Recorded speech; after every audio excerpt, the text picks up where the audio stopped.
माझं हृदय त्याच्याकडे वळलं पाहिजे हृदयाने. हालेलुया. कारण तुम्ही आज सेवा कार्य करतो. जरी तुमच्या हृदयावर तुमच्या कपाळावरती पास्टरचा स्टॅम्प मारला नसेल म्हणून काय झालं, परंतु तुम्ही आणि ख्रिस्ताच्या शरीराचं एक अवयव आहे. म्हणा सगळेजण आमेन. आणि जर ख्रिस्ताच्या शरीराचा मी अवयव आहे तर माझं हे कर्तव्य आहे की मला निवडलेल्या लोकांच्या यादीमध्ये राहून एकमेकांना भेट घेणं माझं कर्तव्य आहे. फक्त ते बोलून चालणार नाही की माझी निवड केलेली आहे, मी एक पास्टर आहे आणि मी कोणालाच भेटायला जात नाही, मी कोणाला मदतीसाठी हात पुढे करत नाही, मी कोणाला अन्न देत नाही, मी कोणाला वस्त्र देत नाही, मी कोणाला कपडे देत नाही, मी कोणाला आर्थिक सहाय्य पण करत नाही. आणि बोलण्यास काय म्हणेल, मी एक पास्टर आहे, मी एक सेवक आहे, मी एक याजक आहे. पण आत्मिक जीवनात आम्ही हे चेक करणं गरजेचं आहे की तुला दिलेली सेवा तू विश्वासाने पूर्ण करत आहे का.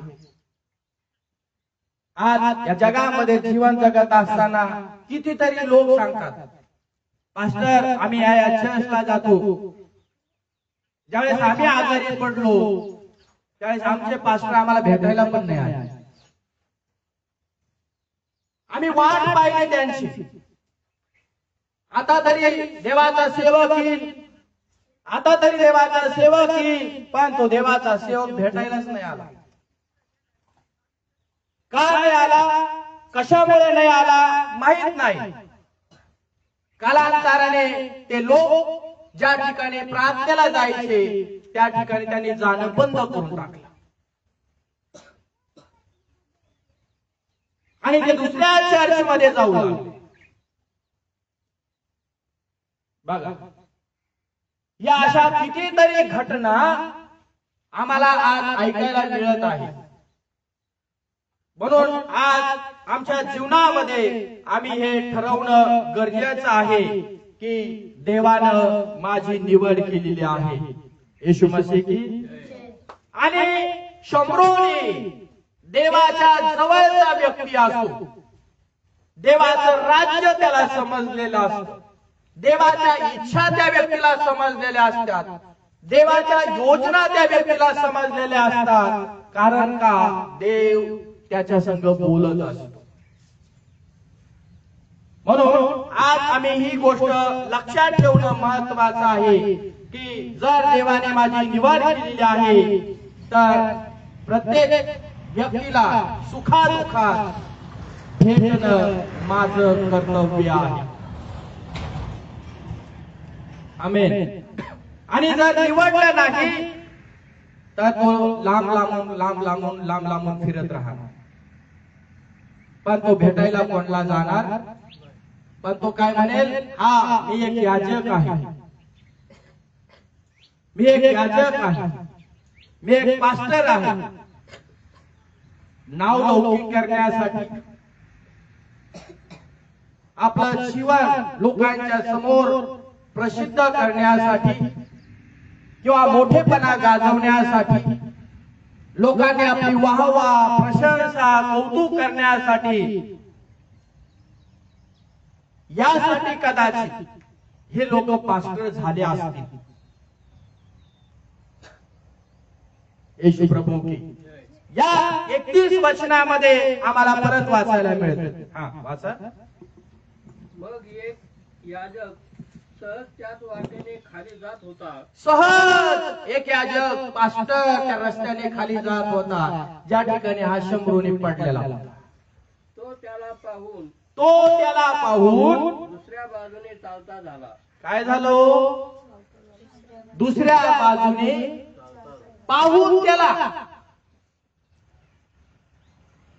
एक पास्टर असं करू शकतो का, एक निवडलेला पात्र असं करू शकतो का, एक निवडलेल्या मंडळीचे लोक असे करू शकतात का, नाही. इथं याजक लिहिलं आहे, याचकामध्ये दया नाही, याचकामध्ये प्रेम नाही, याचकामध्ये देवाचा स्वभाव नाही, याचक चांगला बनला नाही, कदाचित ह्या याचकाचं जे हृदय जे आहे कसं असेल सांगा मला, कठोर, निर्दयी. त्याला का दया नाही आली त्या माणसाची? पाहतोय तो त्याच्याकडे, डोळ्याने पाहतो, पण त्याला दया येत नाही, माया येत नाही. मग हा पास्टर झाला कसं काय? हा याजक झाला कसं काय? हा रेवरंड झाला कसं काय? हा बिशप पद त्याने घेतलंय कसं काय? अनेक प्रश्न देवाच्या लोकांना आपल्या समोर आहेत. जे जवळून लोक निघून जातात आणि अशा ठेचलेल्या माणसाकडे दुर्लक्ष करतात, या लोकांची देवानं निवड केलेली नाही. जर आम्ही या याचकाकडे पाहिलं, त्या व्यक्तीकडे, ठेचलेल्या व्यक्तीकडे, मारलेल्या व्यक्तीकडे, हाणलेल्या व्यक्तीकडे दुर्लक्ष करतोय तो. डोळ्याने पाहून त्याला जवळ घेत नाही, त्याला उचलत नाही, त्याच्यावरती माया करत नाही, तो जवळून निघून जातो. येशू प्रभू की जवळून निघून चाललाय. किती कठोर हृदय. आणि म्हणे काय, मी पाळक आहे. म्हणे काय, मी याजक आहे. आणि याजक असे करतात का? याचा अर्थ तुमच्या आणि माझ्या लक्षात आलं पाहिजे की ह्या व्यक्तीला देवानं निवडलेलं नाही. या व्यक्तीने सेवा कार्य करण्याचा स्वतः निर्णय घेतला. स्वतः तो याजक बनलेला आहे.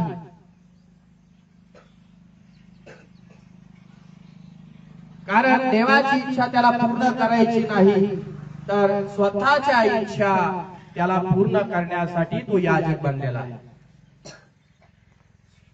येशू प्रभू की. पुढं वचन काय लिहिलं आहे? 32.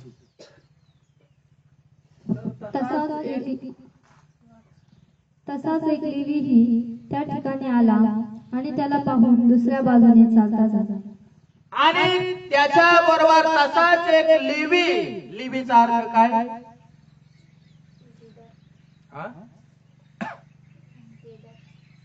निवडलेला. निवडलेला पात्र. बघा, लक्ष द्या माझ्या. निवडलेला किंवा देवाच्या मंदिरात किंवा देवाच्या मंडळीत काम करणारा व्यक्ती, निवडलेला पात्र. त्या व्यक्तीने देखील असंच केलेलं आहे. निवडलेला व्यक्ती असं करू शकतो का सांगा मला? का बरं केलं? त्याच्या शेजारी असेल असं पण धरून चाला. राहण्यासाठी त्याच्या शेजारी असेल, कदाचित त्याचा भाऊबंद असू शकतो, कदाचित त्याचा शेजारी पाहुणा असू शकतो, कदाचित त्याच्या गावातला पण तो असू शकतो, कदाचित त्यांचे वादविवाद, भांडणं वगैरे काहीतरी असेल झालेलं, बांधाला बांध पण असेल आणि खूप भांडणं त्यांचे वगैरे वगैरे झालेले असतील. कदाचित असं समजून चाला की त्याच्या वैऱ्याला त्या ठिकाणी हाणलेलं ठेचलेलं पाहून लेवी, देवाच्या मंदिरात काम करणारा व्यक्ती सुद्धा, ज्याला स्वर्गाचं राज्य माहित आहे, ज्यांना पवित्र शास्त्र माहित आहे, ज्यांना देवाच्या राज्याविषयी सखोल आणि खोल माहिती आहे, जे दुसऱ्यांना गाईड करणार आहे, दुसऱ्यांना शिक्षण देणार आहे, दुसऱ्यांना मदत करणारे आहेत, असे निवडलेले लोक सुद्धा असं लिहिलेलं आहे की त्या व्यक्तीला सोडून तोही गेला.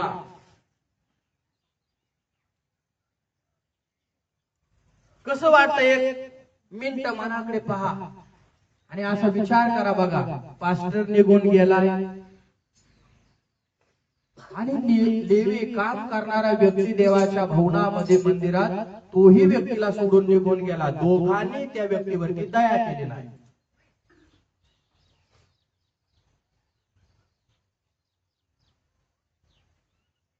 कदाचित असं होऊ शकतं की मग ह्या लेवी काम करणारा आहे, त्याला देवाच्या आत्म्यापासून निवडलं होतं का काम करण्यासाठी?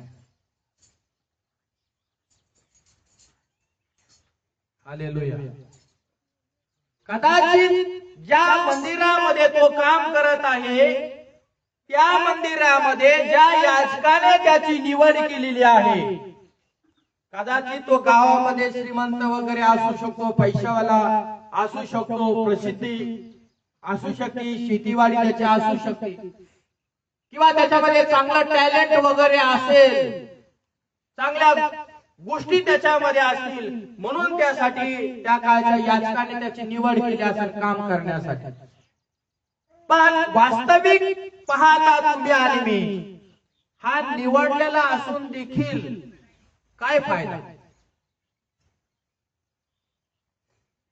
म्हणून या चर्च मध्ये, या मंदिरामध्ये किंवा कुठल्याही मंदिरामध्ये, चर्च मध्ये लोकांचं तोंड पाहून किंवा मुख पाहून कधी त्यांची निवड करायची नाही.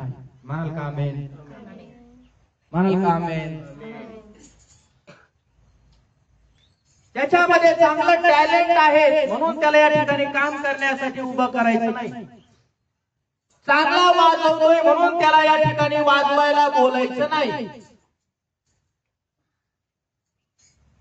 काही काही मीटिंग मध्ये, सभेमध्ये जर तुम्ही आणि जरी पाहिलं ना, तर अशा काही गोष्टी लक्षात येतात. एवढे मोठेले केस त्यांचे. हालेलुया. आणि 5-5, 10-10, 15-15, 20-20 हजार लोकांमध्ये ते वाजवण्याचं काम करतात. आणि प्रार्थना संपली, कार्यक्रम संपले, 2-3 दिवसाचे नंतर ते ऑर्केस्ट्रामध्ये पण वाजवतात.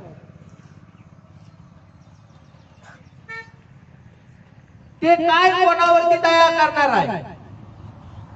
ते कोणावरती काय माया करणार आहे?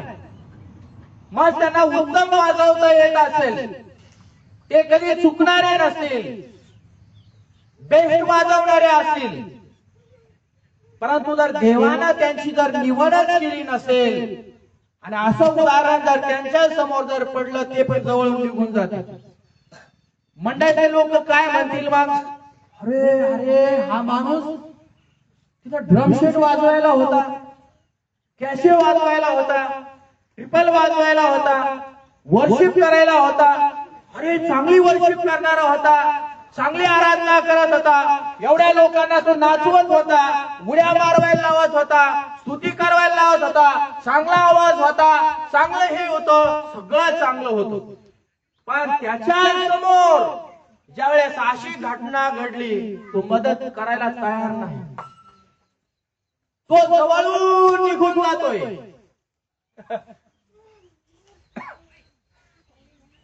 काम करणार आहे व्यक्ती. तर मंडळाचे लोक काय म्हणतील सांगा मला? मंडळातले लोक काय उद्गार काढतील तोंडातून? काय बोलतील मंडळातले लोक? काय विचार करतील मंडळातले लोक? याचा अर्थ काय देवाच्या लोकांनो, हे आम्ही लक्षात घेणं फार महत्वाचं आहे. येशू प्रभू की बोला बोला बोला सारे बोला बोला बोला बोला बोला सारे बोला. हो हो बोलो ख्रिस्त महाराज की जय. आज्ञा बोलो ख्रिस्त महाराज की जय. बोला बोला बोला ख्रिस्त महाराज की जय.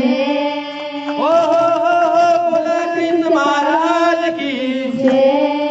येशूची प्रीती लय भारी, लय भारी, लय भारी. अरे येशूची प्रीती लय भारी, लय भारी, लय भारी. येशूची प्रीती लय भारी, लय भारी, लय भारी. येशूची प्रीती लय भारी लय भारी लय भारी. बोला बोला अरे बोला ख्रिस्त महाराज की जय. बोला ख्रिस्त महाराज की जय. येशू मसीह की जय. याचकापेक्षा लेवी जवळच आहे. कदाचित पालकाला थोडे नियम कमी माहित असतील, पण लेवी म्हणजे निवडलेल्या व्यक्तीला परिपूर्ण नियमशास्त्र माहित असते. देवाचं राज्य त्याला परिपूर्ण माहित असतं असा व्यक्ती आहे. मग असा लेवी आणि असा याचक जर तुम्ही आणि मी जरी पाहिला तर काय फायदा त्याचा. म्हणून याचक लोकांनी आणि लेवी निवडलेले लोक आहेत, ज्या लोकांना देवानं निवडलंय, पाचारण केलेलं आहे. देवाच्या नंतर जर कोणाची सेवा कार्य करण्यासाठी देवाने सांगितलं आहे तर ते आहे लोकांची सेवा, मंडळीची सेवा. म्हणून आपल्याला झटून सेवा कार्य करणं फार महत्वाचं आणि फार गरजेचं आहे. म्हणून आपण देखील प्रभूची सेवा कार्य करत असताना हे लक्षात ठेवायचे, कुणीही रस्त्यावरती पडलेल्या माणसाला तुम्हाला आणि मला मदत करण्याला संधी असते, हॉस्पिटल मध्ये घेऊन जायला संधी असते, गोरगरिबांना मदत करण्याची संधी असते, ज्यांना अन्न वस्त्र नाही त्यांना ती देण्याची संधी असते. जेवढी तुम्हाला आणि मला मदत करता येईल तेवढी तुम्ही आणि मी मदत करणं महत्वाचं आणि गरजेचं आहे. आणि ही मदत करत असताना कोणाकडे पाहून कधी करायची नाही. तर ज्या देवानं मला या भूमीवर त्याची सेवा कार्य करण्यासाठी निवडलं आहे तर मला मदत करणं गरजेचं आहे. येशू मसीह की बोला. पुढचं वचन आपण वाचूया. मग एक शंभरोनी त्या वाटेने चालला असता. लूक 10वा अध्याय 30वा वचन. येशूने उत्तर दिले, एक मनुष्य यरुशलेमेहून खाली यरीहोस जात असताना लुटारूंच्या हाती सापडला. त्यांनी त्याचे कपडे काढून घेऊन त्याला मारही दिला आणि त्याला अधर्मेला टाकून ते निघून गेले. अर्ध मेला म्हणा सगळेजण, अर्ध मेला. यरुशलेम हे शहर जे आहे, यरीहो शहरापासून जवळपास 3300 फूट खोल दरीमध्ये होतो.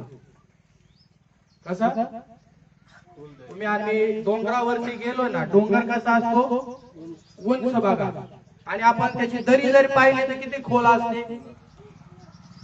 पण या ठिकाणी थोडा नाही, खिडका नाही, 3300 फूट एवढी खोल दरी त्या ठिकाणी होती.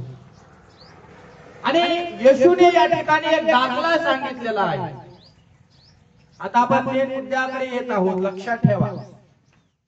आणि येशूने त्यांना काय दिलं आहे, उत्तर दिलेलं आहे. यरीहो पासून 18 किलोमीटर वर येशू प्रभू की. आणि हा यरुशलेमचा रस्ता आहे. यरुशलेम आज इथं नाहीये, यरुशलेम एक देश आहे. काय आहे? देश आहे. पण देवाची यरुशलेम आम्ही आहोत. तो एक देश आहे ज्या ठिकाणी प्रभूचा जन्म झालेला आहे आणि प्रभू तिथे येणार आहे. इथून जवळपास 1.25 लाख रुपये यरुशलेम देशामध्ये जाण्यासाठी लागतात. म्हणजे आपलं खाणं पिणं बिणं सगळं त्याच्यात. आणि त्या देशामध्ये गेल्यानंतर तुम्हाला प्रभूची सगळी हिस्ट्री बघायला मिळेल, इतिहास त्याचा. तर प्रार्थना करा प्रभूकडे.